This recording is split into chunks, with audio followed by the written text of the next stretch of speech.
Hi praise lord. దేవుని పరిశుద్ధ నామానికి స్తోత్రం కలుగును గాక.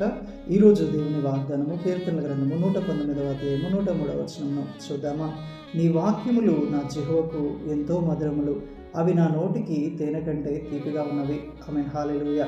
ప్రియమైన వారులారా, దేవుని వాక్యాన్ని ప్రేమించి దాన్ని చదవడానికి ఇష్టపడేవారు, ఆ వాక్యానుసారంగా వారి జీవితాన్ని మార్చుకునే వారికి చూడండి, దేవుని వాక్యం మనలో ఉన్న పాపాలను ఎత్తి చూపుతున్నప్పుడు వాటిని మార్చుకునే, దేవుని వాక్యానుసారంగా అనుసరించి నీతిని పరిశుద్ధతను కలిగి జీవించే వారికి దేవుని వాక్యము ఎంతో మధురంగాను తేనె కంటే తీపిగాను ఉంటుంది.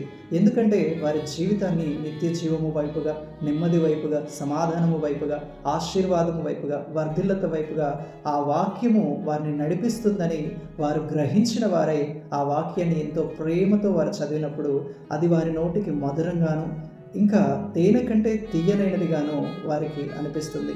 ప్రియమైన వారలారా, దేవుని వాక్యము ఒక లోతును తెలుసుకొని మనం చదివినట్లయితే, దేవుని యొక్క వాక్యానుసారంగా జీవించినట్లయితే ఆ వాక్యమే మన జీవితంలో వర్ధిల్లతను, ఆశీర్వాదాన్ని, దీవెనను, ఆధ్యాత్మిక స్వస్థతను, బలాన్ని, దేవునికి సమీపంగా తీసుకొని వెళ్ళే అనుభవమును కలుగజేస్తుంది. కాబట్టి దేవుని వాక్యాన్ని బాగా చదవండి. దాన్ని చదవడం ద్వారా మీ జీవితం కూడా మధురంగాను తేనె కంటే తీపిగాను మారుతుంది. ప్రభువుటి కృప మనందరికీ దయచేయునుగాక. ఆమేన్. Praise the lord. May God bless you all.